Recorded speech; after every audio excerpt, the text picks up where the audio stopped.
here. Alrighty, let's see. 1001, 1002, 1003, and you're live.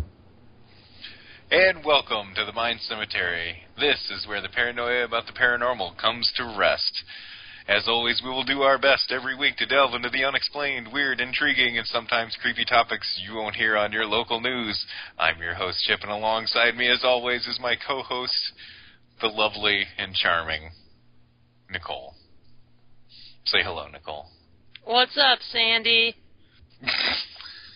Oh, Sandy. You can catch the Mind Cemetery every Monday night at 9 p.m. Eastern for 2 hours exclusively right here on the UFO Paranormal Radio Network. If you like what you hear, then subscribe to us on Facebook and follow us on Twitter by searching Mind Cemetery.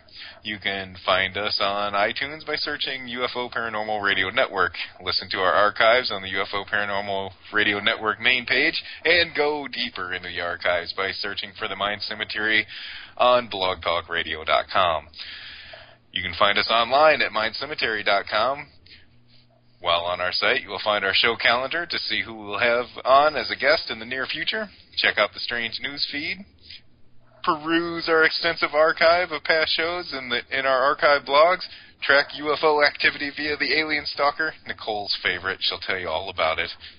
And as always, be sure to check out the critically acclaimed, often imitated but never duplicated MindCemetery.com blog, where you can get information on upcoming shows, information on past shows, and plenty of interesting nuggets and tidbits that are blogged about throughout the week. You can join the discussion in the UFO Paranormal Radio Network chat room on Pal Talk. Or call in to ask your favorite hosts and guests your own questions on our show hotline, and that phone number is 504-273-7379. So, before we get started and introduce our guest, it looks like Sandy is a very temperamental bitch and took out Pal Talk audio, and so you can catch us on Ustream or off the UFO Paranormal Radio Network Homestead homepage. So, if you want to call in, too, you can do that. Hopefully, Joe's manning the phone lines there if somebody wants to call in, 504-273-7379. And, let's see. Not too bad for reading the promo, huh? Or the intro, huh, Nicole? I thought it was yucky. You always do, because you don't care for a whole lot of it, do you? I'm also a hater. World-class hater / skeptic. Me and my Okies. Those were the greatest sunglasses ever that you got. So, that's pretty much where we're at tonight. So, Pal Talk's having issues. It's been having issues for the last couple days, and now evidently they're blaming it on Sandy. So, stay tuned for more drama from Pal Talk, I guess. And Frankenstorm is what they're calling it, by the way. It's insane. I think they're just making it more crazy. Did you hear what I said? Frankenstorm, for Christ's sake. Yes, well, it's just in time for Halloween, too. I mean, you're just playing it up hard, It's Frankenstorm. Nice. Well, so, do you have anything to add to that, Nicole? Frankenstorm! Okay. Do you believe in Frankenstorm at this point, or? I do. Actually, I'm a believer. A true believer now. I am. I'm a true believer in the Frankenstorm. It only took one hurricane to make that happen, right? Basically. Oh, New York Lily in the chat room says that Dancing with the Star was canceled. No. Damn it. What am I going to do with my night? Listen to us. More like it, huh? There you go. And what exactly are you going to be listening to tonight, huh? Tonight, you're going to listen to none other than author, speaker, and TV personality extraordinaire, Philip Coppens. Philip, how are you today? I'm doing good. By the way, a suggestion for Dancing with the Stars. How about Dancing in the Rain? I mean, Frank Sinatra and all of that. Boom, right there. It's a natural progression, right? Especially now. It's all about adaptability. There you go. and maybe some gills would help. But thanks for coming on. I know we kind of got nervous there for a minute and shot you an email saying, I don't know, if we're going to have a show because of the sound issues, but Joe makes it happen. That's for sure. Rely on technology. Yes, there you go. And so that's interesting they mentioned technology, because your thing is investigating ancient civilizations, basically, and most people will know you from being on TV with Ancient Aliens, and I know you just got done with Paradigm Symposium. Is it the Paradigm? Did I get that right? It was. Oh, I remembered something for once. Good. It's been a bit of a whirlwind all the time here. But busy man, of course. I saw you had something like 6 interviews going in the next few days. Is that something that you just machine gun out and get it done with kind of thing, if you can schedule it that way? Some of time, one interview a day is quite relaxing. Today there are 4. Tomorrow there is 1 television interview at 8, which has to be finished by 9 because I have to be somewhere for another interview for television by 10. And then at 5:30 there is a pre-record for another interview. So yes, it's quite busy and hectic. I mean, normally the radio interviews aren't that busy. It's obviously a lot of it has to do with the fact that I've got some new books out, which intensifies the schedule somewhat. But yes, it's pretty much quite often an extremely hectic schedule, and pretty much radio interviews are kind of like part of the daily gist. My wife says that a day doesn't go by between me being on the radio. So nice. Yeah, and you guys have your own show too over on the BBC, right? Called The Spirit Revolution, which I did not know until did a little digging here. Well, it's not the BBC, it's BBS, but I wish it was on the BBC. Okay. But yes, we have a weekly show which airs at 6 p.m. PST or 9, obviously, EST, on Tuesday, every Tuesday on bbsradio.com. And it's my wife and I who basically interview guests or give our own opinion on the state of the world and new developments in the alternative field. Nice. There you go. That sounds a lot like, what me and Nicole have going on. When you guys, I don't know, do you get even asked about that a lot, you guys' involvement with the radio show and all that? Because usually when I hear your interviews and podcasts, it's strictly Ancient Aliens and all that kind of stuff. It depends. It really is kind of like how it is being introduced. Some people approach me from the book, other people approach me from the website, so it really depends where people come from as to kind of where they lay the emphasis. But yes, definitely the radio show is not mentioned that much. Most of the time it is about Ancient Aliens and George O'Hare. There you go. And you guys, is that something you took on as a hobby on your own to do, to get your own thing out there consistently, and like a passion of yours that you had brewing? Well, I had a radio show on some esoteric subjects quite a few years ago, and then circumstances changed and the radio show became something of a victim of it. But Kathleen and I, we really felt that radio is a quite interesting way and a quite simple way of getting information out there and getting in contact with people and having discussions on subjects with people. So in early 2010, we decided to basically get that show on the road, and we have been doing it ever since. I think we have about 110 episodes there. We travel a lot, so sometimes we have to rely on pre-recorded, and then certain things always happen at the last moment, like last week when we simply had to go to basically broadcasting an old episode. But most of the time we try to do it diligently and ahead of time. But yes, it's something which we enjoy doing, and it's something which it takes an hour, and it's an hour whereby basically you can have a conversation, and that's quite interesting. I think when we're both writers, mostly of the time writing, which is a very long, drawn-out process. And then television, of course, is a heavily edited process. And there is something about radio where it's just having a conversation, which somehow magically is being recorded and then being broadcast to people, which is a nice medium, I think. Yeah, that's a great way to describe it, too, is just having a conversation with someone.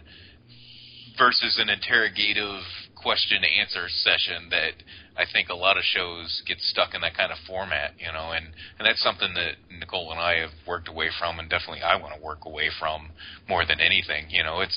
It helps open up, ourselves and guests to different questions, different format, and gives listeners something different to hear other than the same old, because a lot of people's arguments out there and issues are, well, I've heard this person speak 5-10 times already, either in person or on the radio, and there's no new information. Well, dig a little deeper and get into the person, as much as, they'd like to allow, of course. I don't want to pry too much into it, and of course you can tell me to stick at any time, that's fine with me. So, and that's what we try to do, is have more of a conversation and not an interrogation, but at the same time, get down to the business of your new work here, The Lost Civilization Enigma, a follow-up to your book last year, The Ancient Alien Question. How long does it usually take for you to put out some of these books?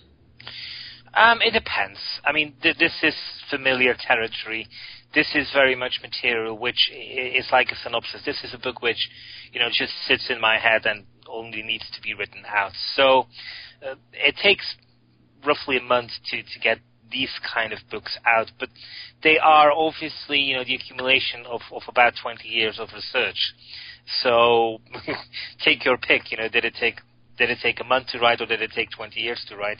And it's a combination of both. It's 20 years of research going into it, and then basically writing out, what's in your head, and then obviously you need to do some fact checking, dates, timestamps, names, and all of that.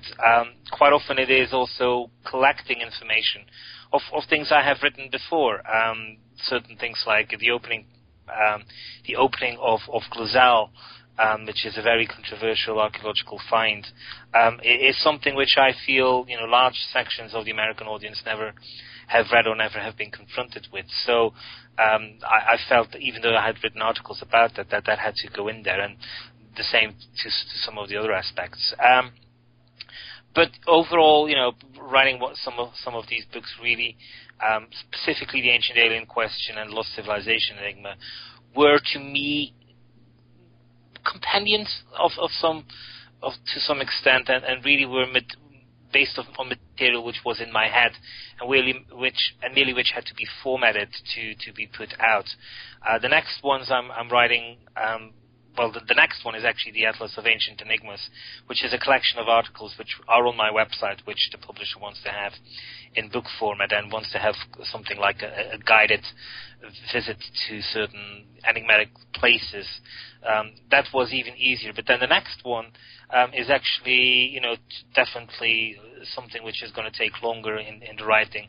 It's got to do with pyramids and the why question, as to, so many questions have been put about pyramids as to the when and how, but not necessarily about the why.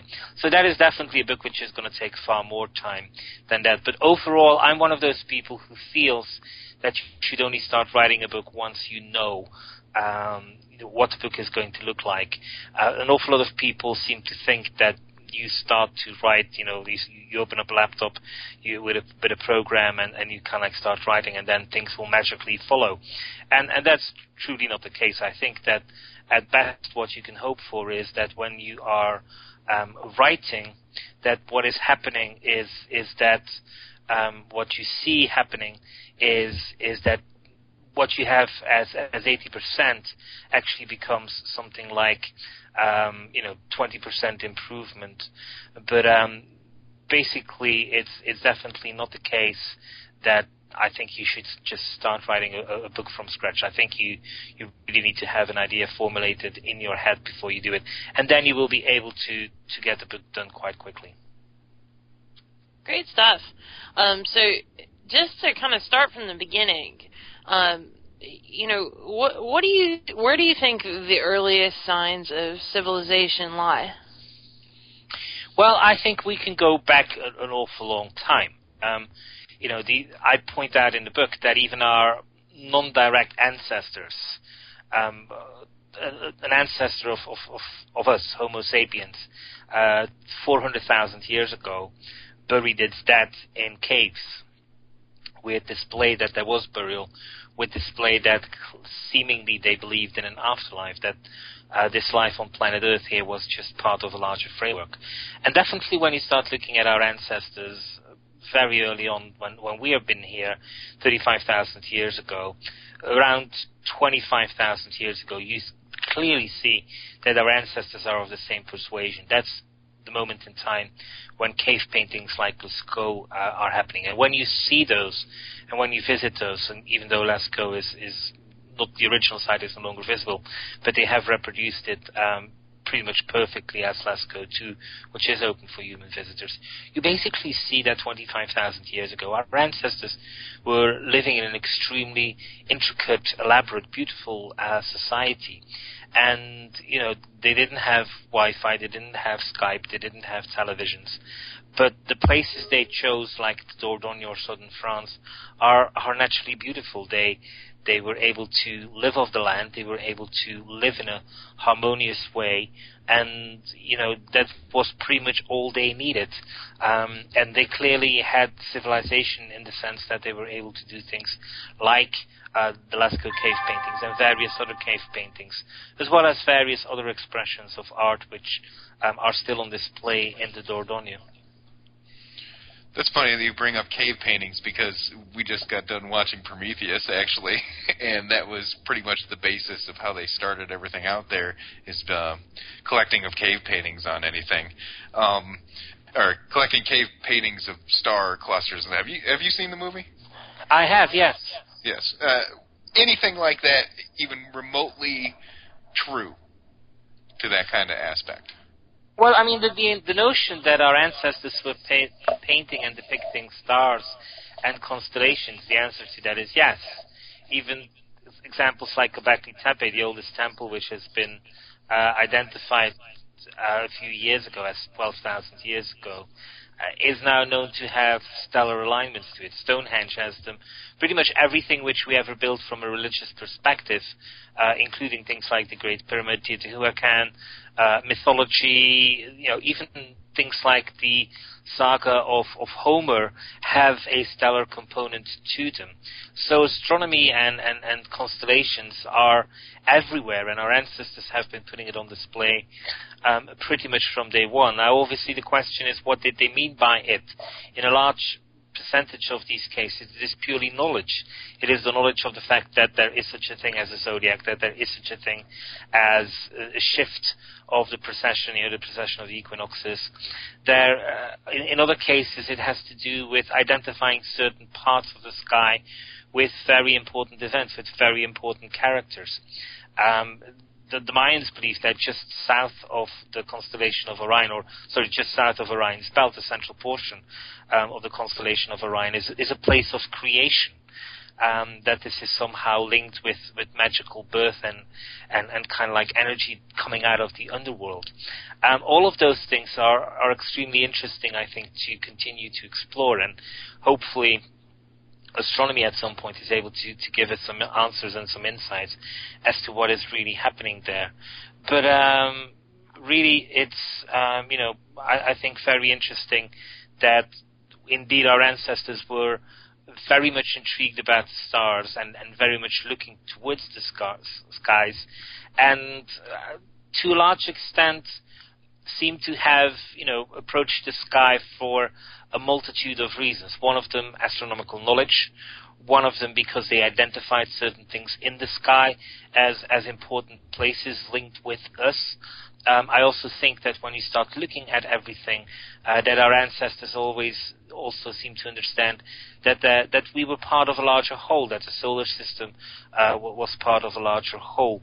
And, I also think in a number of occasions that they looked towards the stars because they believed that certain things, i.e. beings, descended from them. Not every culture, not every civilization did, but definitely a handful of them did. And that, I think, is of interest as well.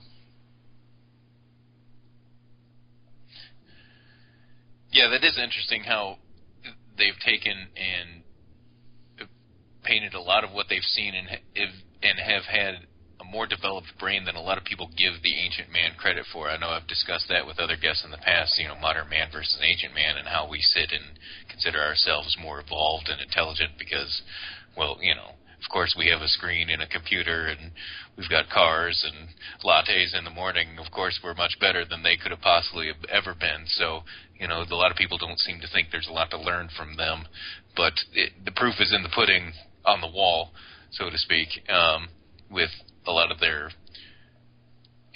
own mapping that they've done of constellations out there.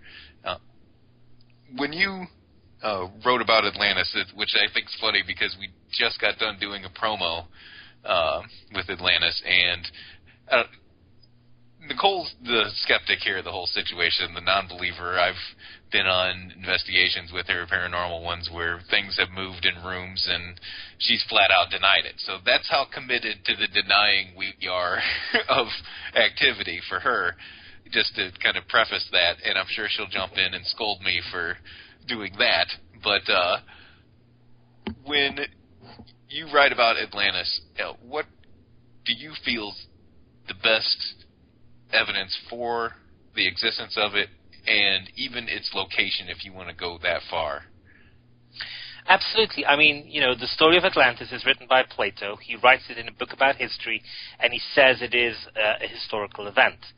Today, we have given our ideas about this over to the likes of Ken Fetter and various other people who basically will say that this is complete nonsense. And when you confront them with this and say, well, Plato wrote about it in a history book, and he basically said that this was history, they say, oh, well, he used that as a literary device. Mm-hmm. All he wanted to do was talk about an idealized state. Well, fine. Where does it say that? It doesn't say it anywhere. What they actually fail to point out is the following, that Plato in his own time had his own critics. I mean, when he wrote about this fact that Athens was thousands of years older than the ancient Greeks believed, pretty much what happened was that some skeptical Greeks jumped on a ship, sailed to Egypt, spoke to the priests of the temple in which Solon had heard this, and Solon was Plato's source.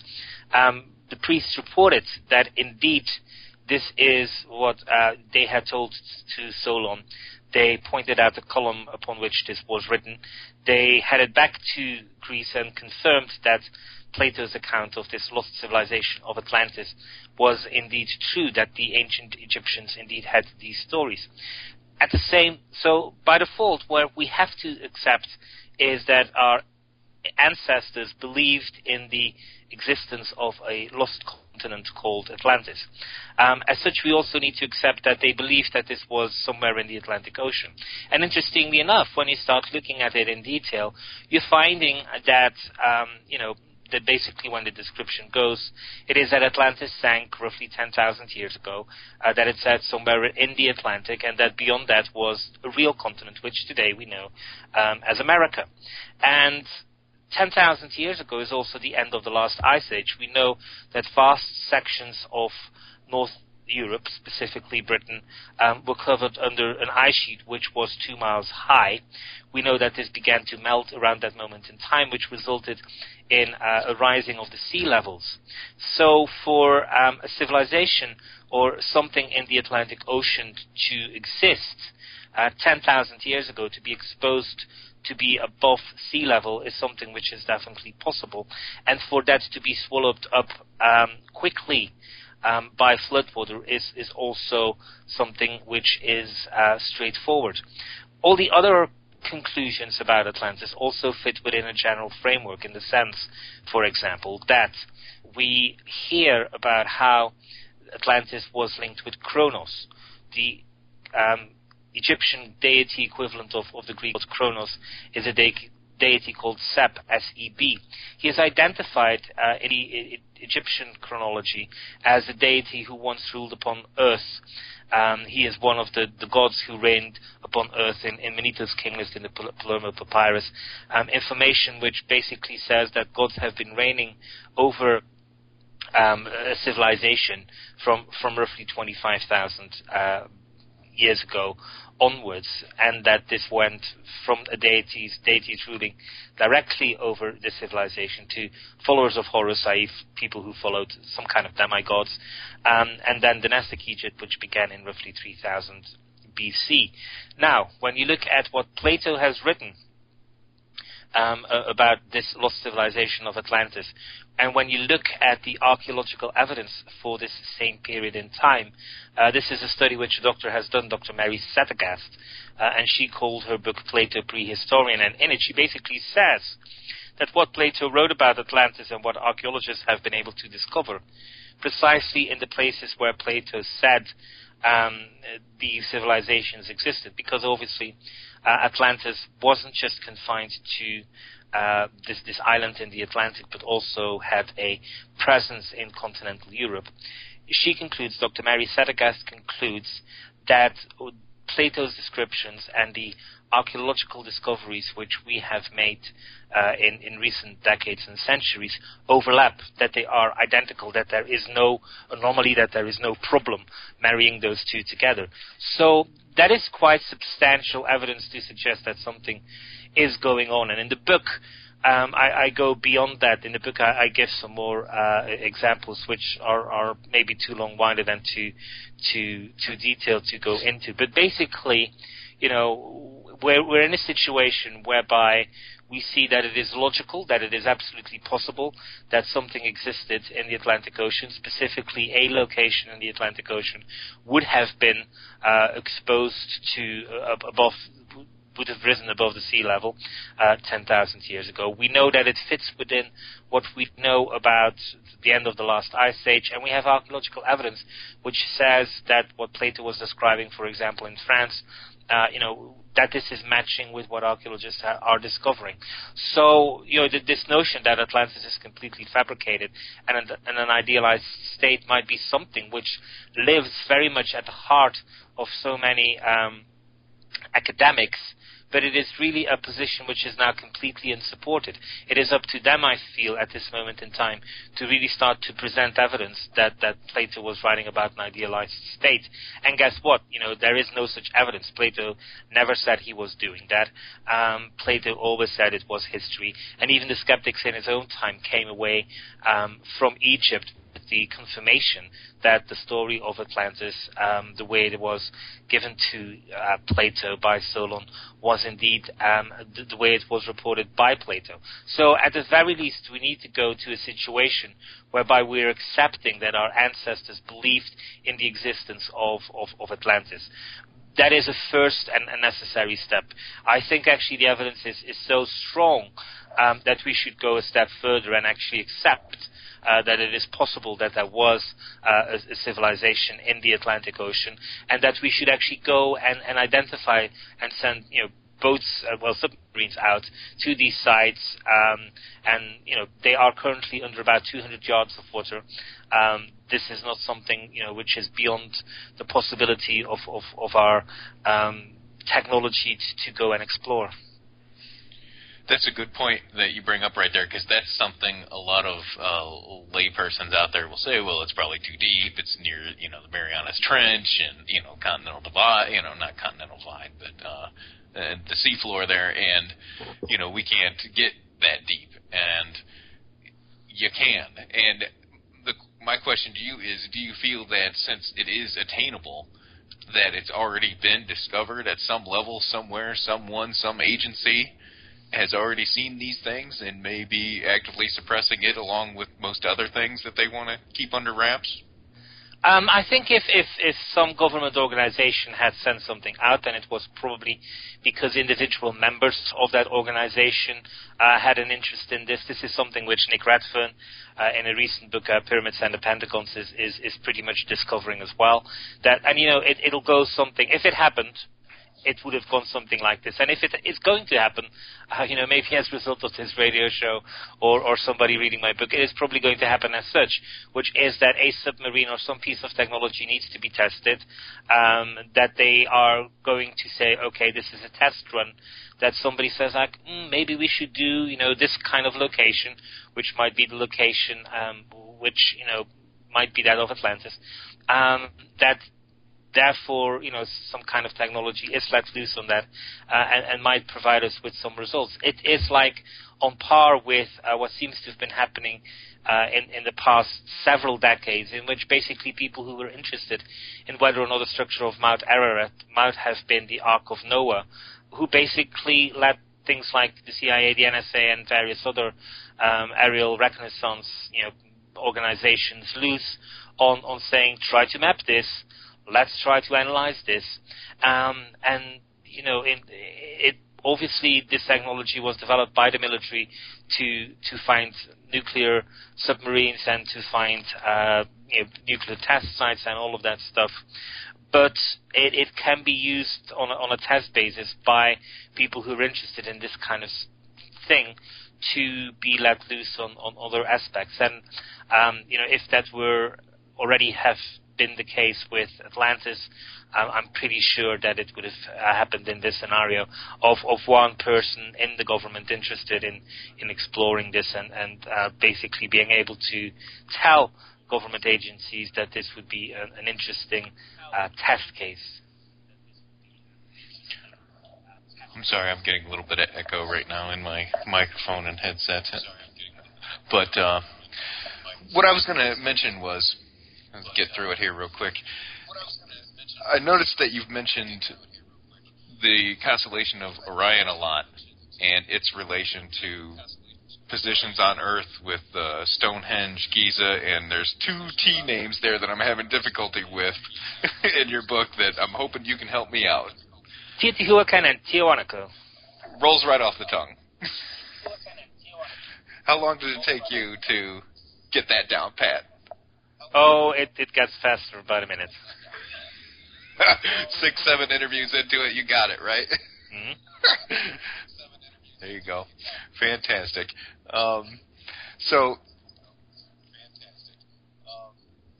Sorry about that. The echo's killing me right now. Is there... I've asked our producer about it. It'll just be a moment. He is having some difficulties with the recordings. Cool. So did you want to, while we're dealing with the echo, Nicole, do any kind of retort to my prefacing you during the Atlantis No, it was fairly accurate. But finally, I did something right, huh? I wouldn't say right. I wouldn't want to give you all that credit. Closer to correct, maybe? Let's just say less wrong. I can deal with less wrong. I can take that and run to the bank. I'll take it where I can get it, right? I don't know what is going on today, but I swear the entire world is falling apart. This might be early 2012, yo. Yeah. Sorry, Phil. Oh well, if the real 2012 phenomenon is feedback, then it's probably not the end of the world. I can live with a bit of feedback. I definitely cannot. It'll be the end of the world for some, but not for others. I'm gonna move into a Faraday box.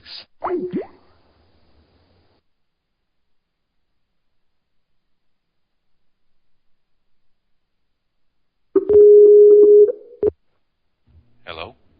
Hello. Hello. Yes. Hello, Phil? Hello. I think we still have the echo. No, I don't think we do. Yeah, we do. No, we don't. How about Mark? How about now? Just fine. I think. It's better in any case, so tough through it there, Jeff. Come on, button down the hatches. You can do this. I believe in you. I know. This is what upsets me more than anything, is that when you get a fantastic guest on, you get stupid echo going on, you get stupid Sandy, and yes, I'm smashing my fist in my palm. Don't call Sandy stupid, okay? What's she going to do? Blow my house down? Yes. Okay. With any luck, right? We won't be here, of course. We won't be here for that. So, where were we? We were talking about Atlantis and how you don't believe in it because it's not on Google Maps, right? Correct. I don't believe in it. Okay. Phil, are your books on Kindle at least? Because when it's when the books are on Kindle, it really makes Nicole happy. Yeah, I don't read books that aren't on Kindle anymore. Well, they are both on Kindle, both the Ancient Alien Question and the Lost Civilization Enigma are on Kindle. It has to be said that they are not on iPad. The publisher does not have a good relationship with Mr. Apple, but they are on other things like Nook and some of the other platforms. Well, if you have them on Kindle, then you can get them on your iPad anyway, just with the Kindle app. Mm-hmm. And if you don't like to read, there are actually 2 audio versions or 2 audiobooks of both the Lost Civilization Enigma and the Ancient Alien Questions. So even if you don't like to read, you can still listen. But if you don't like to read, you're going to be part of the Lost Civilization. I'm just saying. If we don't read, we can't learn from our history. If we can't learn from our history, we're doomed to repeat the same mistakes. I'm just saying. You want to know what's the most frustrating part of the echo in my headset? Oh my goodness.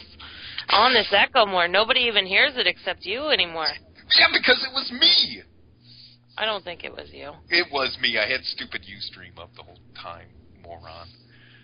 No one likes you. Neither does Ustream. But anyway, let's get back to it here. Phil, we were going to run straight through without a break, if that was all right with you. Yeah, absolutely. I mean, the last 10 minutes I can't were a take train it wreck. anymore, Chip. Yeah. Okay. Well, that'll work. You know what? You brought up an interesting point when you were talking about academics and academia doing their work. And I went on a bit of a tirade a couple of weeks ago. I know, big surprise for a lot of our fans / listeners. I wouldn't go that far to say we have fans. That's a bit of a stretch. So my thing is that I feel like the paranormal community especially is out there just begging for the approval of the scientific community to justify what they're doing anymore. And I think that in your case, they have an even more obligation, an even bigger obligation to listen to a lot of the historical facts out there and records, like you were saying with Plato, and they all like to sit there and say, well, he was using metaphors and all that junk. He didn't say, well, they didn't say they were. And a lot of people like to twist the ancient words into saying, oh, well, those were just metaphors. They couldn't possibly be speaking literally, And so where do you stand on that with academia actually turning their back on the ancient world? Well, they have done so. Trying to I think one of the great disasters of the alternative field is that they have constantly sought this approval from the world of academics.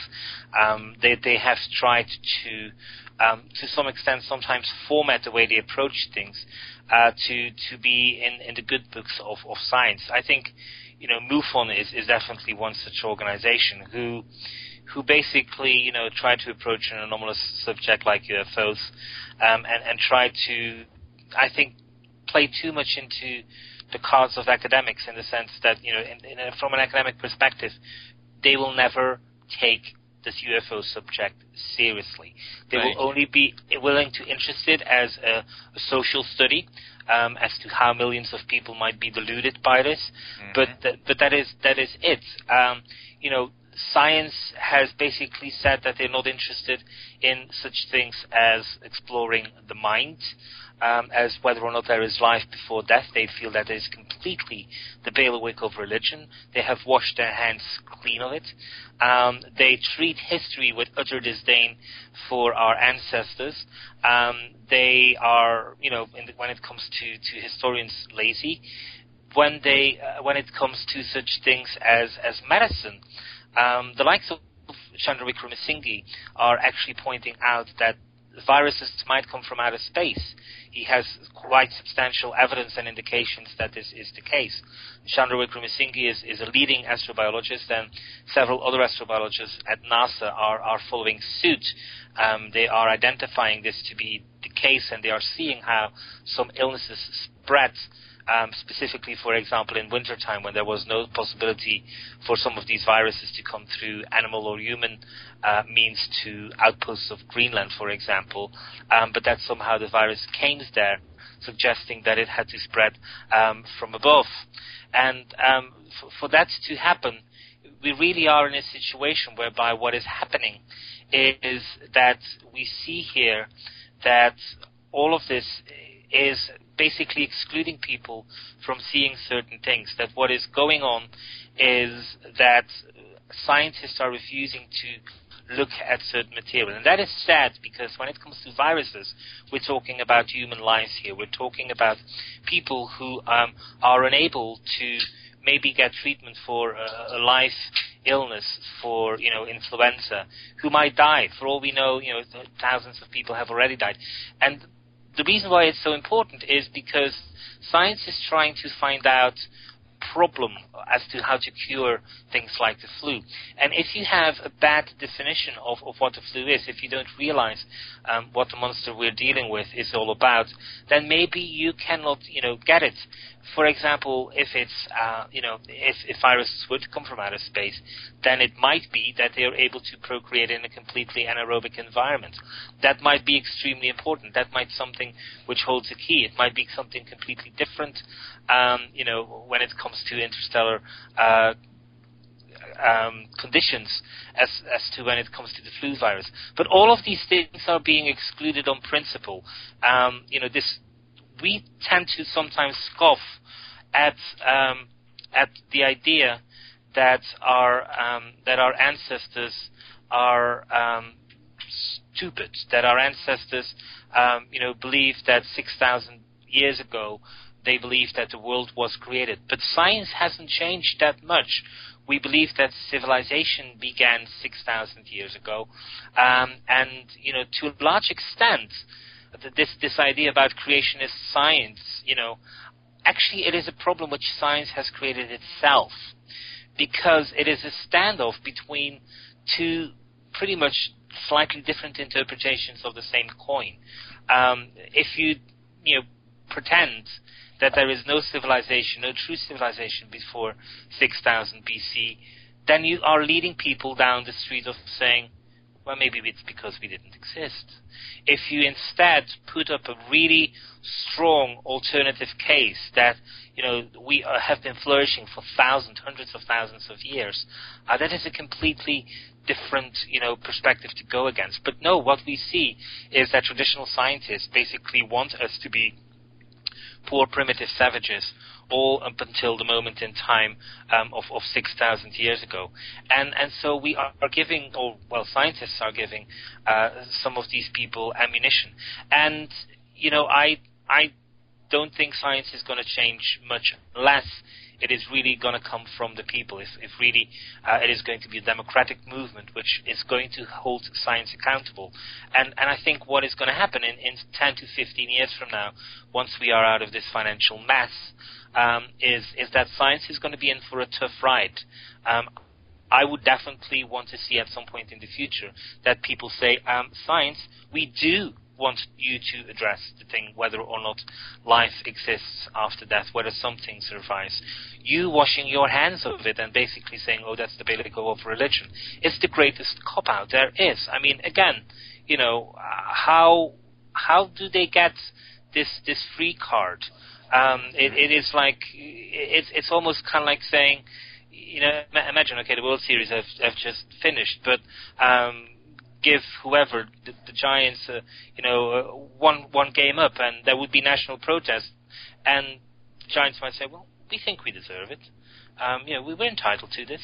And that is precisely the way science treats itself, by saying, well, we know it's a hard subject, looking at life after that, and we know it's controversial, so we don't really want to do it. We're basically washing our hands of it. And that is the attitude. And then, of course, whenever somebody is willing and interesting to explore it, specifically doctors in emergency room situations who see that there is something strange happening and something strange going on, they are the ones who step out and go forward and say, hold on a minute, there might be something to this. But they don't really feel that they are supported whatsoever, and in fact there's a long history of them going back to the 1970s, which clearly shows that whether it's Dr. Raymond Moody or Ian, I've forgotten his name, Sanderson, one of the great people who went to India to look at cases of reincarnation there. All of these doctors pretty much were completely unsupported by their colleagues. Yeah, and I think, I ignorantly didn't draw the conclusion. I went more the money route for everything as to why they don't investigate these kind of things. But you hit the nail on the head with the arch nemesis of science in religion, and I was more follow the money. Yeah, I mean it's there is money clearly. There are at this moment in time billionaires who would be willing to open up their wallets to basically have whatever academic chair of parapsychology or to have an academic chair of ufology. But it is fear. It is the fear of ridicule. It is the fear of non-conforming. One of the I was recently interviewed by a skeptic, and he basically asked, he said, like, why is there so much, he says, like, when you look at the world of academia, you find that most of them agree on pretty much everything. And when you look at the world of alternative research, you find that there is great diversity. And the answer is that, the conforming approach of academics is something which is innate to their field. If you disagree, you won't be ahead. You have to be a team player, and what you have to write down is to the great common lowest good and denominator, whatever you want to call it. Because if you try to upset it, you will not get published. You will become a fringe scientist. You will be scorned at. You will be ridiculed. And it takes an awful lot of guts, and specifically for young scientists who have houses with mortgages, wives with children to feed, all of those things doesn't come naturally. And so by default you will see this conforming approach, and then you obviously always see them veering off. I think one of the great examples is John Mack when he came, when he approached his 60th year, when he basically said, I can't take this anymore. I see these people who have been reporting UFO abductions, and I'm going to say that their experience, in my expert opinion, as one of the leading psychiatrists in the world, is that these people are reporting a real experience. They are reporting this as something factual. They didn't invent this. Something true is happening to them. Now, that doesn't necessarily mean we have to jump to the other extreme, which is that, indeed, so they have all been abducted by extraterrestrial beings, and they are part of some genetic program, blah, blah, blah, this, blah, blah, blah, that. No, it's basically saying these people are not inventing this thing. The easy solutions which his colleagues have come up with, which pretty much was basically ridiculing and saying, they must be suffering from some kind of sleep paralysis. All of these easy way out didn't apply, and he was able to speak out because his children were grown up, because he was at the end basically of his professional life, and they gave him hell. They chased him almost out of Harvard. They were trying to come up with new and innovative ways as to how to condemn this man, and if there was such a thing as crucifixion, they would have crucified him. Simply for expressing his expert opinion in the field of which he was one of the greatest experts in the world, which was that after carefully listening to these people, hundreds of interviews, probably thousands of hours, that his expert opinion was that these people were talking about experiences which to them were factual, that they were not invented, that they were not some kind of a sleep thing, which he was perfectly well aware, but that they were reporting real events, real encounters, real experiences rather, which they had had. And for that, again, he was chased almost out of Harvard, and if they could have gotten away with it, they would have had. That is the scientific environment we live in. That is the environment which, we pretend we believe. As a child in I guess they've all gone to bed now and probably are not listening. As a child who believes in certain fantasies, which we feed them, we believe in, fantasies like the fact that science is all about exploration. It's a myth. It's one of the greatest myths, and we lull ourselves to sleep with it, not just on Christmas, but every single day of the year. And that is a sad state of affairs, because it is not good to live with a fantasy that science is all about exploration. It is pretty much all about preservation of a status quo and not upsetting the books too much. And yes, not upsetting religion is one of the greater crimes science feels it can commit, and therefore they basically stay well clear of it and pretend that what they are doing is nothing whatsoever to do with religion. And to some extent, when it comes to religion, they have created this beautiful divide, between Jesus, the way he is in religion, and then the historical Jesus. And so they focus on the historical Jesus, and they try to say certain things about him and pretend as if somehow Jesus was divided in half or suffered from some kind of bipolar disorder. But again, it is all about this crazy pretending kind of way for science not to upset certain people. But largely also, I think, the greatest crime, don't get me wrong here, far greater than anything of upsetting religion, is the fact that most of them just are constantly reiterating an existing paradigm which has been in place for more than a century, and this is a paradigm that, basically, we are the summum of creation, we are the summum of everything, and nothing from history can teach us anything new or can be of value to us or even of potential interest.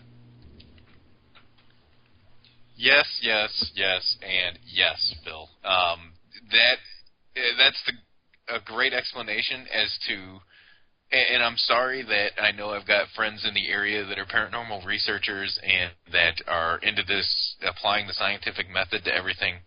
And I've constantly tried to beg them to reconsider what you're doing, because at no time are you able to repeat your results. And that is the linchpin of science right there, that they're looking for. The acceptance of it is being able to have your results repeatable, whether it be through EVP or photograph or videotape, and I try to push that through to them, that you're looking for acceptance as the redheaded stepchild, so to speak, and you never will get it, because you're not a real scientist with a PhD behind you in a lab coat, so it's not going to work, and you can't write a grant to get a couple $1 million to actually invent this, and at the same time you've got Circus Sideshow on TV, not helping you any, when it comes to, some of the ghost hunters and ghost adventurers, and it's all about, the gel in your hair and the muscles on your arms and yelling at the wall basically to provoke things.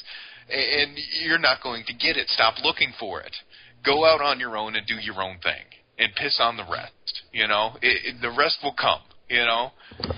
Well, I mean, the bailiwick which you're describing is the fact of events.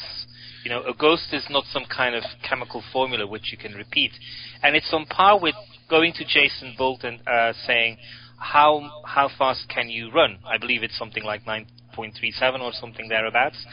And so he will run, let's make it 9.5. And so he runs 9.5, and you say, great, now run that again. And he'll kind of go like, are you just kidding me? I just ran. Mm-hmm. Say, no, run again. And he runs, let's say, 9.7. The scientific conclusion, therefore, is that Usain Bolt could not, redo his test of running 9.5. It's like ridiculous. Yep. It's crazy. We all know, and we probably have seen him run the 9.5. It's recorded by television, by commentators, seen by thousands of people. Nobody says, oh, it needs to be repeated now for it to be real. Yet somehow people press upon these kind of ideas on things when it comes to ghosts or anything like that. We're dealing here with a phenomenon just like Usain Bolt running fast. Imagine coming to the ghost and saying, okay, we realize this is a haunted house. You haunted it yesterday at 10 o'clock. Could you please haunt the house again at 10 o'clock tonight? Because that way you're being accepted by science. Even if you could say that to the ghost, if it happens at 10.1, 1 minute after 10, there will be scientists there who are going to say, yeah, but it wasn't exactly like yesterday. Yep. And it's basically, we have a new kitten here, and it's constantly chasing its own tail. And that is very much the way science is treating paranormal researchers. Let them chase their own tail, let them tie into knots, and let them then say, oh, well, it wasn't repeated, it wasn't this, it wasn't that. They're in charge of defining the framework for something for which the framework isn't made of. And as a natural result of which, they can pretend that there's nothing happening there. I would definitely urge extreme caution and extreme logic and extreme scientific methodology when it comes to researching all of these things. A great case in point is a photograph which I was looking at just a few hours ago.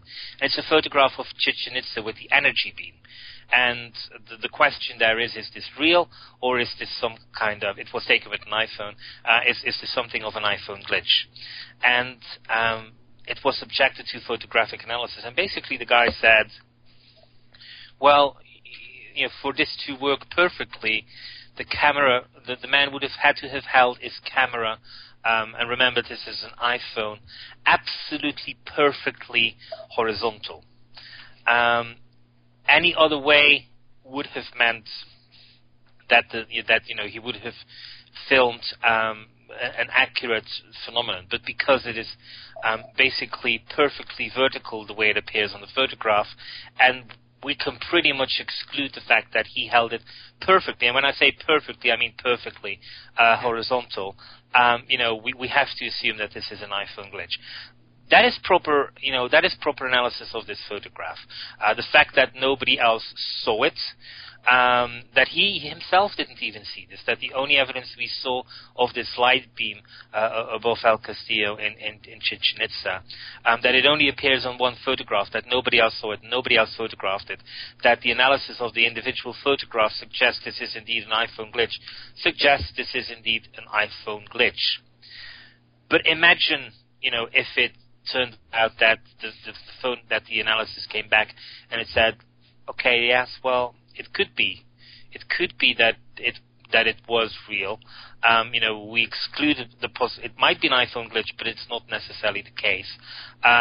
Even if somebody didn't see it with the naked eye, could it be? Nobody's going to say, oh, could you reproduce it? Because the reproducing thing would simply be impossible. It was done during a thunderstorm. The thunderstorm might be a component to this. We cannot create a thunderstorm with the exact same situation over Chichen Itza and then kind of go with an iPhone to the exact same position trying to redo that photograph. Nor should we be asked to do that. But we always have to look into and use scientific methodology into coming up with these things and go to a conclusion which suggests yes or no, but that is just normal research. That is due diligence, and when everything suggests that something is an anomaly, then it is an anomaly, and that is really all there is to it. Then we have something. And then we need to look at other material and other evidence and see whether what we have discovered is now a part of a larger whole, and take it from there, take it to the next level and the next step.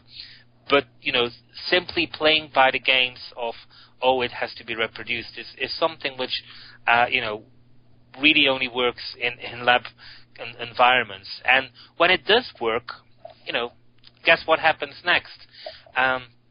In the early 1970s, Uri Geller was chased down by the CIA for basically the CIA was looking for people who were going to participate in the remote viewing project. They were hiring the likes of Dr. Andrija Puharic, who, even though he was of Yugoslavian origin, was actually working and had been working for a very long time inside the United States and for the U.S. government. And so he was asked to scour pretty much the width and length of the planet in search of psychics, and he stumbled upon Uri Geller, who was performing as a magician in Israel, I believe in Tel Aviv, but I'm not too sure where exactly. Brought him to America, subjected him to Stanford Research International, as it was then called, SRI, in California. They did all kinds of tests. He was then sent to another laboratory. He was then sent to Britain. And at some point, Uri realized that even though in each case they identified the fact, not so much that he was psychic, but actually what psychic abilities truly meant. And he realized that they were going to ship him from laboratory to laboratory to laboratory, that he was going to spend his life living in laboratories, because no matter how positive the possibility, the identification that psychic abilities existed were shown in the tests he was subjected to, there was always going to be another laboratory who just wanted to confirm what the previous laboratory had done, and who wanted to do this and who wanted to do that. And he basically said, this is not a life for me. How often, it's like going into a test and saying, okay, we're going to test your calculations. Let's do 5 plus 5. And you say say 5 times 5, and you answer 25. Okay, well, let's send you to a different school with a different teacher. And the teacher says, okay, how much is 5 times 5? 25. Okay, that's great. Now let's go to a different school, because we're not sure you really understand. That is kind of like what was happening to Uri Geller in the 1970s. And at some point he said, I'm fed up with this. What is happening here? And then, of course, as soon as he let go, they said, like, oh, yeah, you see, he's abandoning all of these things. And then the story, of course, gets picked up, because some of these tests were done as part of the remote viewing project, which at that moment in time were secret. There was this thing of like, oh, well, it's not real, he was exposed, and all of these things, which were absolute fabrications. And when you look at the scientists involved, specifically the work of Russell Tack, when he left SRI, he went to, I think it's Dallas, but somewhere in Texas, began to study at a university thing called zero-point energy, which at that moment in time was deemed to be so far out that it was felt that even if he had ever made any headline in way whatsoever, that he was never going to find any practical applications for it. And he did. And the reason why he did was because of the work he had been doing at Stanford Research International. And all of that, is out there. Targ is a proper researcher, as are his colleagues, Hal Puthoff. All of these people are real scientists, and their work is simply misinterpreted. Their work is misrepresented, quite often by egomaniacal, people who have even no idea what they are talking about, simply to ridicule and bring them down. The name James Randi comes to mind. And all of that simply, once again, because there is a concerted effort. If there is one conspiracy, and I don't mean that there is some guy dictating all of these things and saying, like, okay, we need to do this now. But there is a conspiracy, and the conspiracy is between, a few people's brain cells conspiring together to open up their mouth and saying vile things about things which should be enjoyed, which should be explored. But instead, as soon as these vile things come out of certain people's mouths, there seems to be in so many other people's brains cells who begin to interact and begin to conspire and say, oh yeah, maybe they are true. Maybe we should just sit here. Maybe we should not just look into these things. And that is one of the great things which Ancient Aliens, I think, is actually bringing change about. When I look at what people are feeding back, specifically professors, specifically high school teachers, they're saying that they are now all of a sudden being confronted with a generation of students who refuse to take in certain things de facto, who are beginning to challenge and say, how do you know? What is this based on? And who refuse to just, let the teacher get away with the point-blank statements of, we know. And this was this was one of the great things, one of the earliest things. I think it might have been 2011 or 2010, but Ancient Aliens was just on, and somebody wrote to me, basically kind of saying this, that he had read this, and it was later reported by the professor as well, and pretty much the conversation was that at one point the professor had made a statement and the student challenged him, saying, "Well, how do you know?" And the professor said, "We know." And the student said, "Yeah, but how do you know?" And the professor just shouted out louder, saying, "We know." That is not science. That is doctrine. That is pretty much on par with religion. We know, so you shut up. You take a seat, and I'll grade you if you are quiet.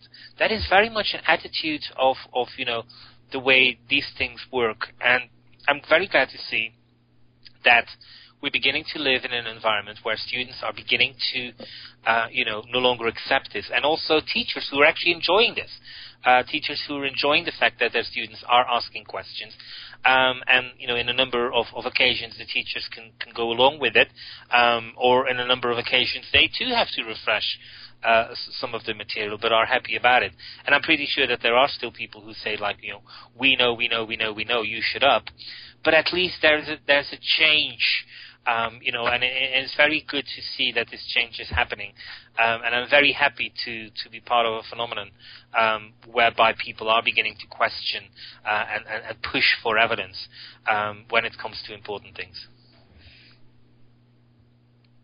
Very good, yes. And that's something that I need to preface out there, too, is that these individuals aren't just wide-eyed believers. I know I preface myself as the believer of the combo here with me and Nicole, and it doesn't mean I'm down for absolutely whatever. You have to make sense to me, at least, for me to come along.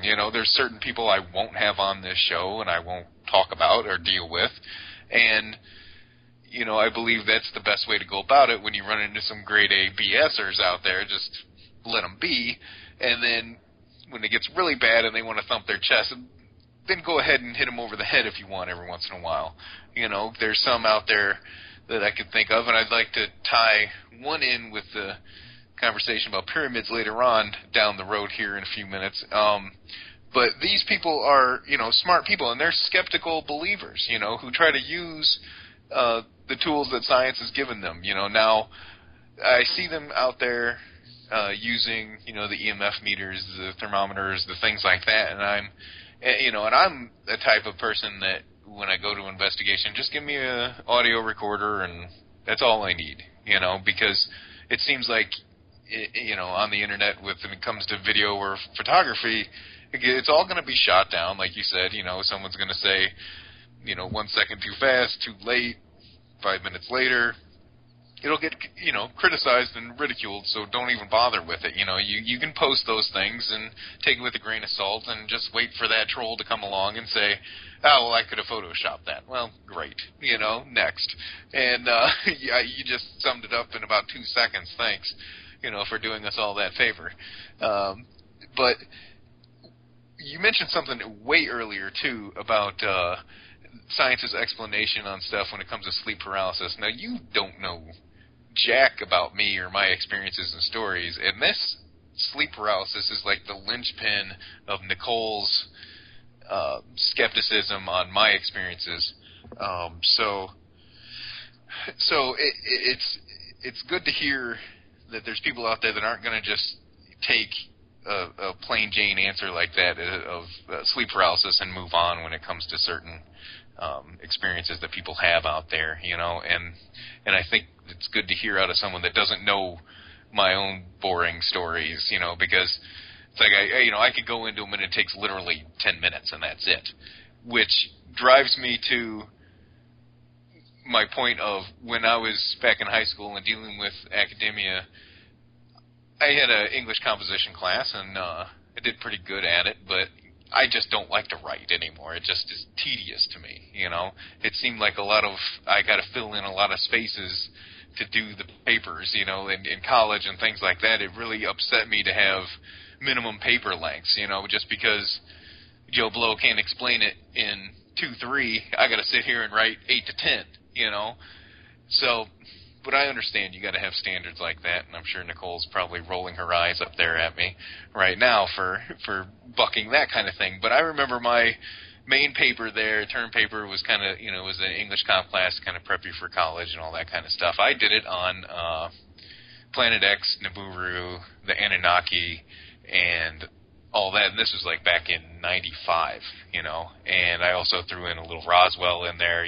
There wasn't a lot of resources for me in my high school library for research into the Anunnaki and all that kind of stuff, but I did find some Eric von Daniken work in there, and I was able to get the gist of the Anunnaki story, a long time ago, back, almost 20 years now, 17 years there, I guess, right? Is my math's right, Nicole? You're the math wizard. No? Okay, you're asleep probably. But yeah, and when writing that paper and handing that in, I didn't get any ridicule. Not from anybody in my class and not from the teacher or anything. And I think I got like an A on it or something crazy. I got a ridiculous score on it, And it's just a shame, though, when you run into those individuals that in academia that want to be bullies, and shout you down and say, we know, that kind of attitude. And it's really great when you can run into those good teachers or professors out there that'll let you run with your passion, run with what you want to do, and hopefully it sounds like you ran into some of those. Did you ever have anyone out there that would foster your passions like that? No. No? We're out there by yourself, huh? I was out there all by myself. Oh, I mean, I to some extent, yes and no. I mean, largely no, to some extent, yes. I had a passion for ancient civilizations fairly early on, and the question of whether or not we were alone did hang in my brain. But I grew up in small town Belgium, and there was no such thing as an interest there. Even in my early 20s, there was for me a possibility to kind of like become a talking head on television, who basically was going to tell people kind of like, this is what the Santini footage is, this is what crop circles are, whenever something was happening in the news. And, I just refused to do it for a country who had no interest in this whatsoever. And, this was to me something which really I just, didn't care about to kind of like do. I wanted to work with people who were interested in this, and for that I had to go abroad. The Netherlands were interested, obviously America, Britain, and various other places. But some countries are just not into these kind of things. Some countries are extremely interested in this. If you go to Serbia, you will see market squares where all the books are paranormal, are all esoteric, where they are von Däniken and everything else. They are the books which people read there. It's no wonder that Nikola Tesla came from a country like that. But I think it's interesting that to a large extent there's a great Hermetic saying, which is that either somebody the most important things in life happen either by being guided by people or by coincidences, which really are divine interventions who push you along the way. And obviously, some people have a mixture of both, and some have an emphasis on the guides or the coincidence. And in my case, it was definitely the coincidence. I was more guided by the coincidences of information being thrown in my lap. Quite often information which in some cases had been orphaned. The story of Atlantis and the megalithic civilization, which are related in Lost Civilization Enigma, was given to me by the publisher of Marcel Mestak. Marcel had died. There was nobody interested. He had a vast archive which was going to remain in place for a number of years, but then was simply probably going to be lost because nobody was interested in this. And basically the publisher said, could you delve into this? What is salvageable? I didn't have an Ouija board, and I didn't have psychic powers through which to contact the soul of Marcel. So all that was left for me was to go through his archive and try to get the bigger picture and see what was what. So to me, it wasn't so much meetings with remarkable men, but more remarkable interventions and remarkable circumstances. The same thing with how I got involved with the mystery of Rennes-le-Château and a few other people. And once those remarkable coincidences had happened, what definitely became clear is that there were people out there working and trying to bring out information out into the open, into a format. And one of the things, which I find very interesting is that when you look at some aspects, I've spoken at various conferences, and I'm very interested in various subjects. When you talk about crop circles, you probably are, speaking at a conference which is quite woo-woo and quite new agey. When you are at a kind of like fortune team, fortune timesy kind of things, all the kind of weird things, well, guess what? Quite a lot of weird people are interested in that as well. But when it comes to ancient aliens, the Paradigm Symposium, which you mentioned at the top, it's really a cross-cut of society out there. There were doctors, there were law enforcement officers, there were teenagers, there were elder people who, were retired and wanted to hear these things. There were an entire mixture of people there.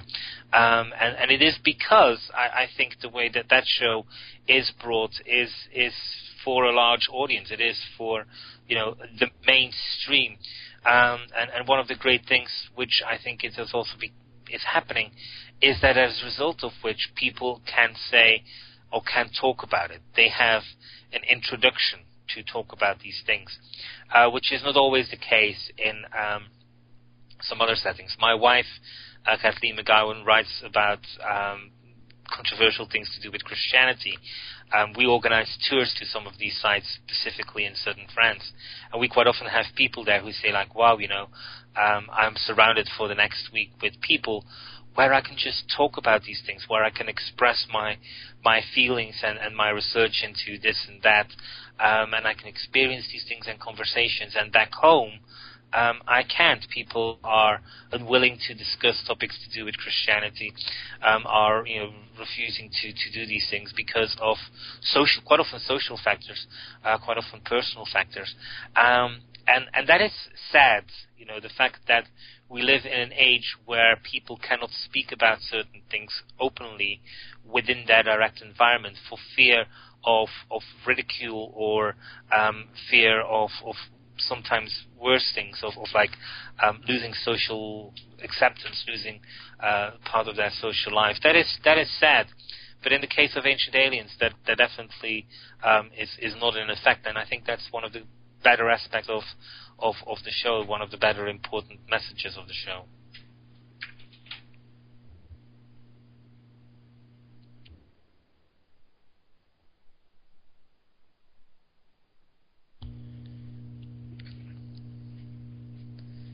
And then there was silence. Sorry. Oh, my bad. Those are good points you bring up about how a lot of people that go to these conferences and listen to a lot of the podcasts or the radio shows and things like that go there as an outlet to be around and listen to like-minded people, and not have to fear being ridiculed. Sorry, my mistake. Now there I was drinking. Yes, absolutely. They go to these conferences because they can meet the people face to face, and they go there to get the diversity. They want to learn. They don't take these things for granted. They want to see what we have to say, but also, it's not public acceptance as such. It is. They take the tools, they take the notes, and then they go back home and they start to explore it in books and on the internet. And what we are creating here is something very interesting. We are, seeing that people are beginning to explore history for themselves. And I would kind of like say that is the next step on from doing your own genealogical research. People really feel that they have a means of exploring. And one of the interesting connotations was actually that just today I was contacted by somebody with a surname Loth, L-O-T-H, which is to do with Grail lore and all of that stuff. Mm-hmm. Also to do with ancient Scottish history. And he basically said, he had been doing his genealogical research and it had gotten him so far, and now he was really willing and interested to explore what the next steps were. His family had always said, we might descend from this and that, and he kind of was interested in going beyond that. And that is of interest because, for example, when people do get into the DNA side of things, there is an interesting example how in northern Scotland there is a small island upon which it is known that the people of that island descend from a guy from Iraq, or at that moment in time Sumer, who somehow ended up in a Scottish remote island in 2800 BC. That is quite an interesting phenomenon, which science has completely pushed by the wayside. But when you realize that there are ancient legends from Scotland who basically speak of black men, black people, who came there at some point in the past and who were responsible for some of these stone monuments. And then when you find that there is indeed genetic evidence to back up the fact that in 2800 BC there were indeed not necessarily black, but definitely far blacker people than the white-skinned people of northern Scotland who crave to see some sunshine for 5 days each year, then basically, we're beginning to see that once again, these legends are conforming with, in this case, scientific material. But guess what? When it comes to the field of science or archaeology, these things are simply bypassed. These things are not addressed, even though, again, the scientificness and the scientific validity of this genetic testing is beyond any doubt and is accepted by each and all. But somehow it is not felt to be part of the historical record. And that is something, I think, which needs to change, which needs to be taken into perspective. And time again, the overall message is that our ancestors, when they say something was a fact, in most cases, it turns out to be true. We need to give our ancestors credit for being, they were equipped with the same nose, with the same eyes, with the same mouth, and the same type of ears, the same brain as we are. They saw the same things, they could write down the same things than we did. And somehow we seem to think that they couldn't, that they somehow were different, that somehow their eyesight was slightly blurred and their hearing slightly impaired. And that's simply not the case. We need to give them the credit which is or should be their due. And if we did, or at least if we didn't constantly try to explain it away for reasons which have nothing to do with proper science, at that moment in time we're going to begin to realize that our history is far more interesting than what we're giving ourselves credit for, that we are as a species far more interesting than commonly believed. Definitely, and that's what people need to understand, is that you're not this robot machine that has, that goes to work from 9 to 5 and comes home, cooks dinner, watches Dancing with the Stars, and then goes to bed and do it all again tomorrow and do that for 5 days in a row. And get out of that mentality and that mindset that you were put here to do that. And I think that gets confused by a lot of people by putting their, careers ahead of family sometimes, and, being more focused on watching things on a screen than out in the world experiencing things. Because, in my field, there's definitely some socially awkward individuals out there that have trouble interacting. And that's why they're in trouble with the law for the most part. They don't have a home environment that was worth a damn, and they don't know how to treat or interact with other people. And I think that when I tell people at work what I do, in a larger setting, it'll be all hee-hee and ha-ha and he's so funny, that funny guy over there, he really believes this stuff. And then you sit back and wait, and slowly but surely they trickle over to you and ask you or tell you their individual stories or individual questions. And, I'll be sitting there just laying out basically everything I've absorbed from reading or listening or watching and try to tell them a lot of things, that are out there and trying to help them out. And you're not weird for thinking about these kind of things, and it's a hard mold for a lot of people to break, the thought process of, 2 cats in the yard and 2 kids and 2 cars and a house and white picket fence and all that good stuff, because a lot of people are focused on that because, you got a lot of media and corporate manipulation out there trying to get you to consume, basically, but when it comes to a lot of your research, I noticed something on here that I've been hearing a lot more and more lately, and that's about the Bosnian pyramids. And that's something that's relatively new to me, to say the least. And I was wondering if we can get into talking about that before we're up here, especially in your new book, The Lost Civilization Enigma, that's out right now. You can get it on Amazon.com. You can get it on Kindle, which is a great thing for a lot of the techies out there that listen. And Nicole always loves asking that question for everybody. So you're ahead of the curve on her. You got her cut off, and that's always good. And then, I'll go ahead and let you go ahead and talk about the Bosnian pyramids and explain to us their relevancy to the rest of the pyramids in the rest of the world. And the book is also available in bookshops, which are those buildings which sometimes sit on the road. Yes, brick and mortar. They are becoming extremely lost, and and maybe, unfortunately, in future editions of Lost Civilizations, it will be identified as such a thing as lost. But right now, they are still there. So, go in there and browse if you want to wait. The Bosnian pyramids were identified in 2005.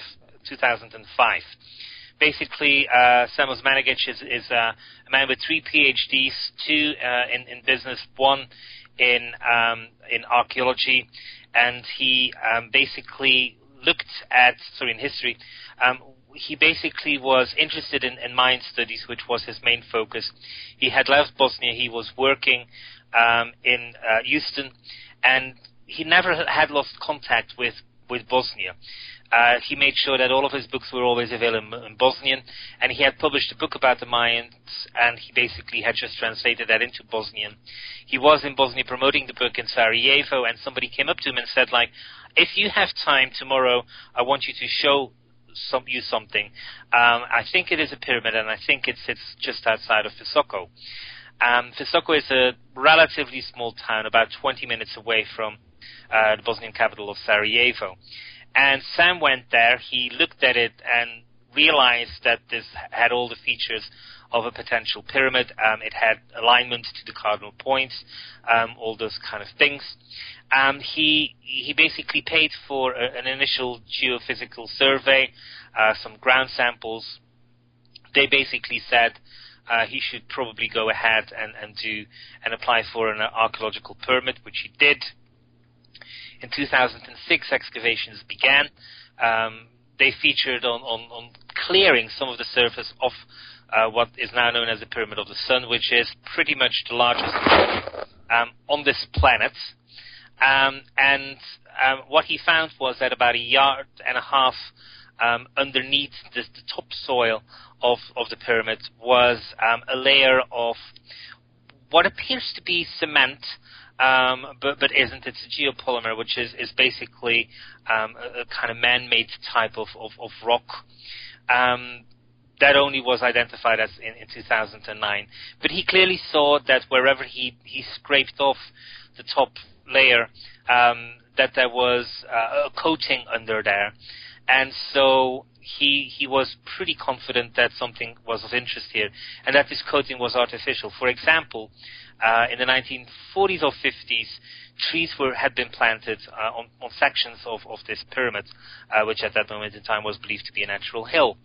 And the tree planting turned out to be a complete catastrophe because trees do take root in natural rock, but they don't do in man-made rock. Basically, the trees haven't gotten wise enough yet to penetrate man-made structures. We have come around and done this only too recently for trees to have figured out how to do this yet. And so those trees had never gone through this layer, suggesting at that moment in time, before some of the other samples came back, that this was indeed a man-made structure, a man-made surface.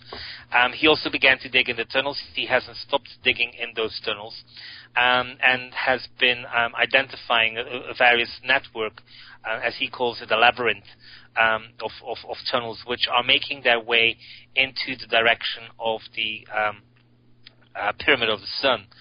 So basically in 2008 he held the first international conference on the Bosnian pyramids, one I was very fortunate to attend.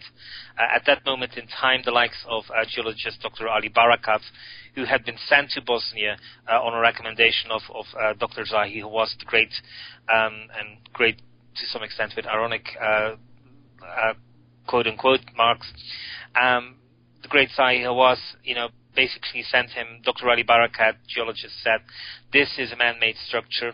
An assembly of 30 of the leading Egyptologists, the leading archaeologists when it comes to the Chinese pyramids, various other experts, mainly from the former Eastern Bloc, all agreed that it was worthwhile to continue to explore this site. Since then, of course, 4 more years have passed, and all the evidence is turning up and basically showing that this is indeed a man-made structure, several thousands of years old.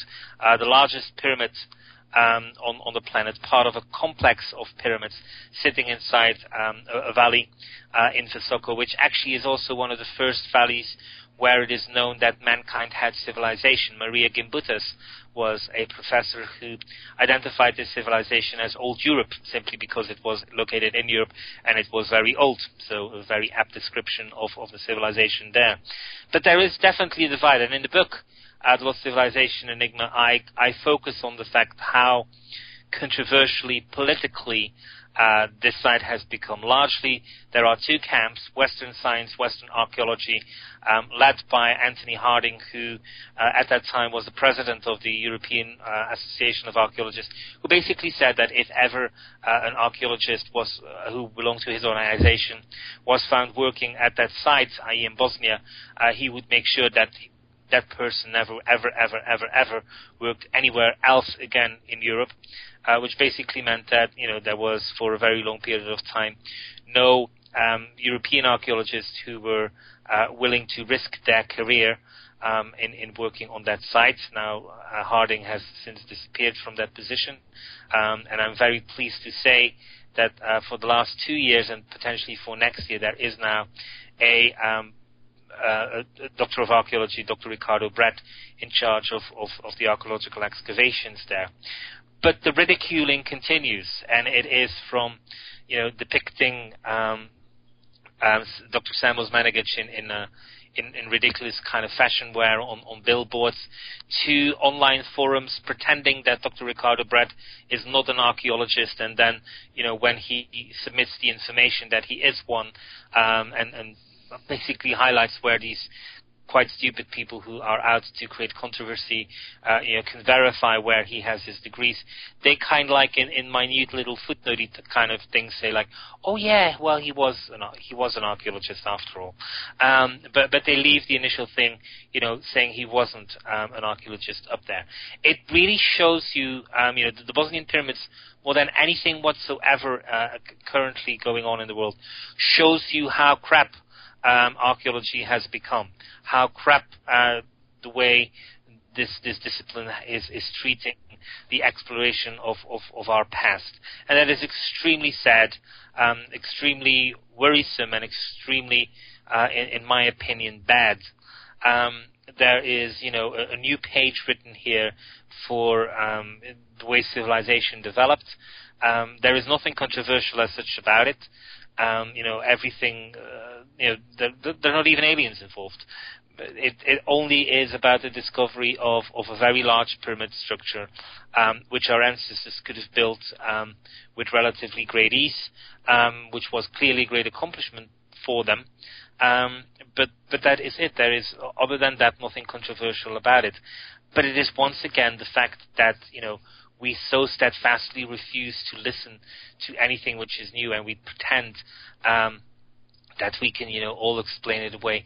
And it is sad because, I have seen, like when Harding's inspection of this pyramid complex in Visoko was that he had to be at a nearby lecture. He jumped on a train. He arrived in Visoko. He drove around the town for a while in the back of a taxi, and after 10 minutes took a train back. When he then said, like, "Oh, I have been to Visoko and I've explored these structures," Osmanagic and everybody involved basically thought, like, okay, first of all, he's probably come here and he hasn't identified himself for who he is, which was a possibility. But then he was pushed. They said, like, how, Mr. Harding, how did you do the inspections? Did you speak with anybody? And he said, no, I went in the back of a car, a taxi, and I drove around. And there are about 5 to 7 taxi drivers in Visoko who all congregate in one place where pretty much you take a taxi from. So it's not hard, specifically not as it's in the center of town, for Sam Osmanagic to go and speak to them and say, do you remember this guy? In very detective kind of like qualities. And basically, they said, yes, we had him on a Friday night at 6 o'clock. It was pretty much dusk, and we drove him around for 20 minutes. Science has been reduced to driving around a structure in the back of a taxi for 20 minutes, and then you are allegedly allowed to give conclusions about what is going on there. And they will tell you, of course, that they only need 20 minutes, because they are such shining examples and such perfect intellectual, creatures that they don't need more than that. Well, if they think that is the case, then they are absolutely and totally wrong, because all the scientific analysis which comes back, the hard things, the things you can reproduce in laboratories, the carbon dating things, all of those things, which makes science real and hard, those things point out that the pyramids are real. And so if you want to talk about the soft science, which is being produced from the back of a taxi, then you have to go for the likes of Harding. But, it is, once again, the scientists are given the platform and they can shout. And it is really, so frustrating to see that we still live in a world where the idiot who shouts loudest gets away with things. And fearful enough, in the last week leading up to the elections, that, some of these idiots are actually potentially going to lead one of the greatest nations on the planet. That is something scary, and something which is, far beyond a political debate, but is really a question mark which we should pose about the current state of mankind, saying, how did we get to this state whereby, in my opinion, both Obama and Romney are not the cleverest cookies in the American cookie box, but yet somehow they are the ones who are out there and who are going to lead this nation. It's extremely scary, and in the case of Romney, it's slightly even scarier, because to me he represents everything which is bad with science, which has caused so many of the problems science is in right now, and also the problems which the economic system is in. Yeah, that's for sure. I think the best and brightest always get pulled into into corporations and all that, and decide that they can make a whole lot more money, and I don't need to be famous in front of a pulpit and espouse other people's ideas just because they paid me some money to say it. I believe there's some huge flaws in the political system when it comes to lobbyists and everything like that, and it just is disgusting, and it totally bastardized the entire system itself that was established. I wanted to know where you stood with guys like Hoagland out there talking about pyramids on Mars and anything like that. If you have any comments on anything like that. Yes, he's out there. I have followed Richard Hoagland for a many great number of years. Mm-hmm. He has lost his ways more and more and more and more over the years. I think early on he had some, he was right to point out that there might be something to the face on Mars. It was clear that there were, in 1980, whenever, that there was an anomaly on a number of photographs which couldn't easily be explained, that there were a number of anomalies around that.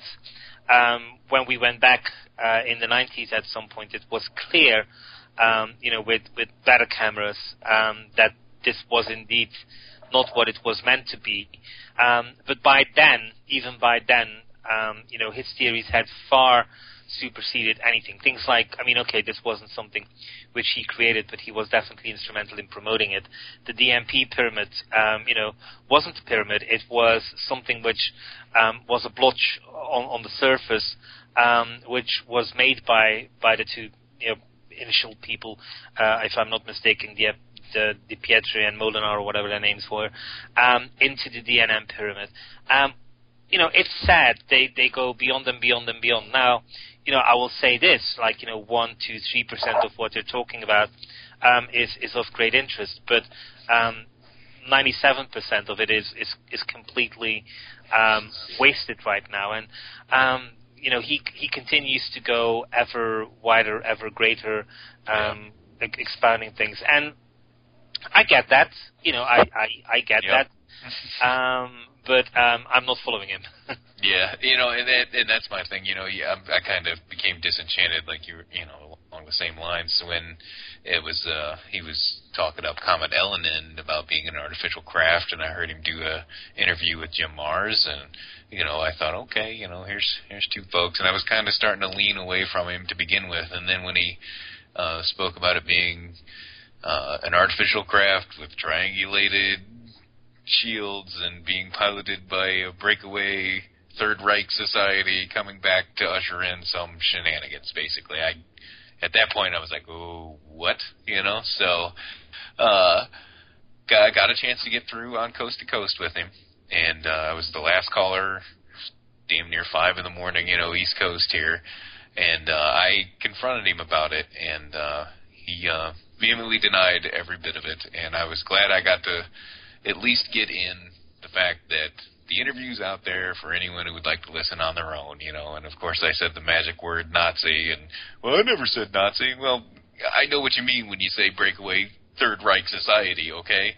It's not hard to draw the line there straight to it, but,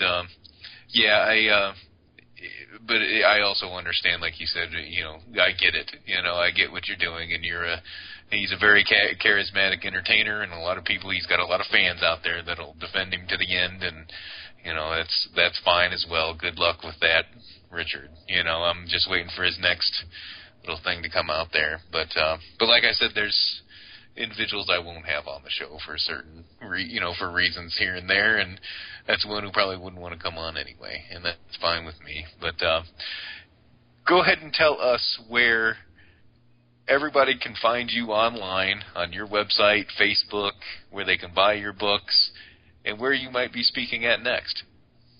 Well, they can find books wherever books are being sold. If you want a postman or somebody else to deliver it at your house, then the likes of, Barnes & Noble have an online shop. Amazon.com obviously has that as well. So you can find them there. You can go to my website, which is philipcoppens.com, spelled PHILIPCOPPENS, and you will find all my books there. Remarkably, click on the Books tab, and you will go there. You can go to Facebook. You can go to Facebook and type in facebook.com/CoppensPhilip, so last name, first name, and then you will come to what is, they believe, a fan page, I believe they call it. On Twitter, you can type in Philip Coppens, or just to twitter.com/Philip Coppens. So in that case, it's first name, last name. You can also go to YouTube, do the same thing, last name, first name in that case, so Coppens Philip. But rather than write all of that down, just go to my website, philipcoppens.com. As to really where I'm going to be next. I will be probably on television in the next few weeks with some more episodes from Ancient Aliens Season 4, which have been held over to not make it too much of a gap between Season 4 and Season 5, which is being filmed as we speak. I will be in Egypt on December 20th at an event called The Great Convergence. And then I will be touring, and pretty much conference-wise, I tend not to take too many conferences on. I tend to somewhat pick them carefully. But what I have planned for next year is from, if I'm not mistaken, August 26th to September the 1st, a very big conference in Edinburgh. Spirits and Shadows Conference. Again, you will find links on my website there. I will be speaking at the Bosnian Pyramid Conference on September 7th. And in October of next year, I will be, if it all goes according to plan and gets organized, as foreseen right now, at the second Paradigm Symposium in Minneapolis, which I think is October 17th to the 20th. Fantastic, Philip. We barely scratched the surface of the lost civilization enigma. There's also a part in here that you talk about a ancient global trade there with copper with Europe and North America. That's something I like to tease folks with, to jump in here and get at it and get yourself this book. I usually like to give away the books that I get for free, Phil, but I'm going to be greedy and keep this one because I like it, and I'm glad you came on today. I'm glad you agreed to be on, and hopefully, it's kind of my goal to break that monotony of all the interviews that you have, because I know you get bombarded a lot, and would love to have you come back on another time to talk about a lot of your other works, because we didn't even talk about Rosalind Chapel or anything else, or any of your 2012, your Mayan stuff that you did, the book you did there. There's plenty of stuff out there that Phil Coppens writes that will interest plenty of people. So get out there and check him out online, and his links you will find in our archive blog that I'll be posting, so everybody can get at you. Well, thank you for having me on, and whenever you want to have me back, just ask and I will be there. Thank you very much, sir. It was great having you on, and have a good night. Thank you. No Hurricane Sandy for us. So that's our show tonight, folks. Listen to the Mind Cemetery on the UFO Paranormal Radio Network. Really great interview with Phil there. Latter half of the first hour was kind of screwed up through some echoes, but we got through it, and it got fixed, and the sound was great, and I think I put Nicole to sleep. So,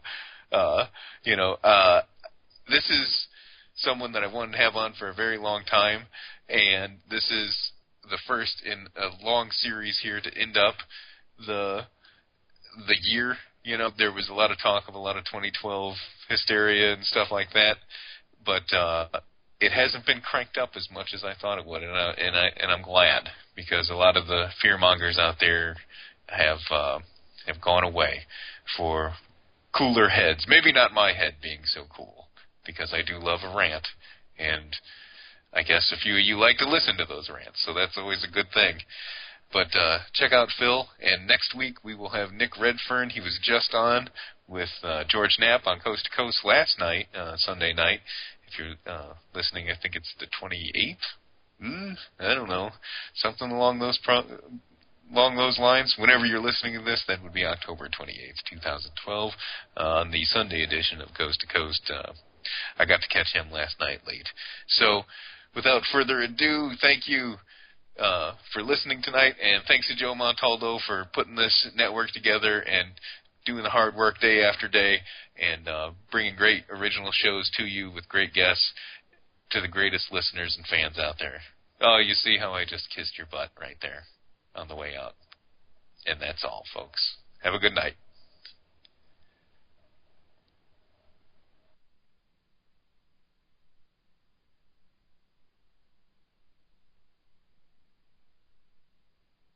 No, I agree with that. If you want to take it this way, back during the Clinton administration, when he put him in charge of fixing health care, which I just thought was cute and kind of funny and the same thing, actually, the Obamacare is basically the same plan that the Republicans put against the Clinton plan.